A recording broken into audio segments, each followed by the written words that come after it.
Hello दोस्तों, स्वागत है आपको कंपटीशन सर जी के नए वीडियो में। हम आज बात करेंगे भारतीय संविधान के विदेशी स्रोत के बारे में और उन पर आधारित सभी क्वेश्चनों को हम इस वीडियो में जानेंगे। तो देख लेते हैं भारतीय संविधान की कौन कौन सी विशेषताएं हैं और वो कौन कौन से देशों पर आधारित है और उनसे जुड़े कौन कौन से महत्वपूर्ण क्वेश्चन हैं। तो सभी इस वीडियो में मैंने असेंबल किए हैं। तो हम वीडियो को शुरू कर लेते हैं। वीडियो को शुरू करने से पहले आपसे एक रिक्वेस्ट है कि अभी तक आपने अगर मेरे चैनल को सब्सक्राइब नहीं किया है तो मेरे चैनल को सब्सक्राइब कर लें। साथ ही दोस्तों, अगर ये वीडियो को आप लाइक भी कर दें। क्वेश्चन फर्स्ट देख लेते हैं, मौलिक अधिकार किस देश से लिए गए हैं। तो मौलिक अधिकार आप जानते हैं, मौलिक अधिकार अभी वर्तमान में 6 हैं जबकि मूल संविधान में 7 थे। और ये मौलिक अधिकार किस देश से लिए गए हैं। तो फर्स्ट ऑप्शन है America, second Britain, C option है रूस और डी है फ्रांस। तो इसका सही आंसर हो जाएगा अमेरिका। तो जो मौलिक अधिकार हैं वो किस देश से लिए गए हैं, अमेरिका से। और वर्तमान में मौलिक अधिकारों की संख्या 6 है। क्वेश्चन नंबर 2 की बात कर लेते हैं, भारत में एकल नागरिकता किस देश से ली गई है। तो भारत, आप सभी जानते हैं कि भारत में एकल नागरिकता है और एकल नागरिकता किस देश में है। तो ये इसका आंसर हो जाएगा ब्रिटेन में। जबकि आप जानते हैं कि बाकी जैसे फ्रांस में भी एकल नागरिकता है और अमेरिका में जो है आपको दोहरी नागरिकता है। तो एकल नागरिकता किस देश से ली गई है, तो ब्रिटेन से।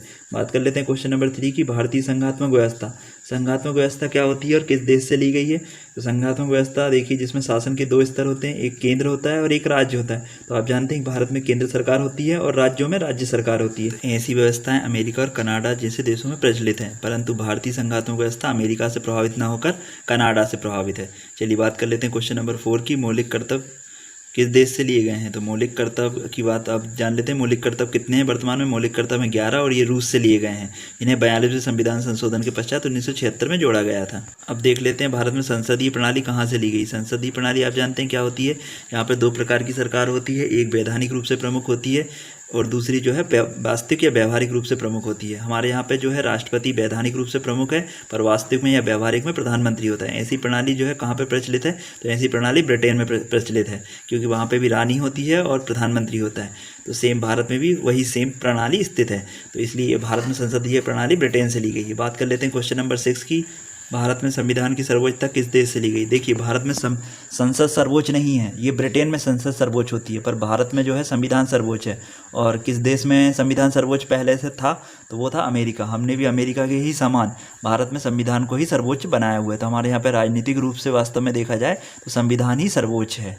अब देख लेते हैं क्वेश्चन नंबर 7, न्यायपालिका की स्वतंत्रता और न्यायिक पुनर्वलोकन किस देश से प्रभावित हैं। ये दोनों ही जो गुण हैं, न्यायपालिका की स्वतंत्रता और न्यायिक पुनर्वलोकन, ये किस देश से लिए गए हैं। ऑप्शन ए है ब्रिटेन, ऑप्शन बी है रूस और ऑप्शन सी है दक्षिण अफ्रीका और ऑप्शन डी है आपका अमेरिका।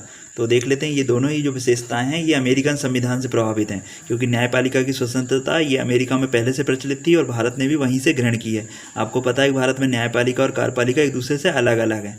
उसी प्रकार से न्यायिक पुनर्वलोकन में क्या होता है, सरकार अगर कोई डिसीजन देती है या न्यायालय कोई डिसीजन देता है तो न्यायालय उसे पुनः फिर से रिव्यू कर सकता है। चलिए नेक्स्ट क्वेश्चन की बात कर लेते हैं। क्वेश्चन नंबर 8, विधि द्वारा स्थापित प्रक्रिया किस देश से ली गई है।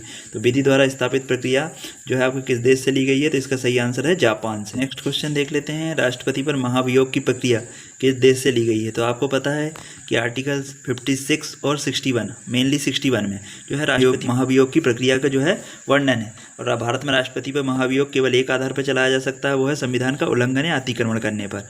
और ये किस देश से लिया गया है, तो ऐसी प्रक्रिया जो है अमेरिका में भी विद्यमान है और भारत में भी। तो भारत में जो महाभियोग की प्रक्रिया है राष्ट्रपति पर, वो अमेरिका से ली गई है।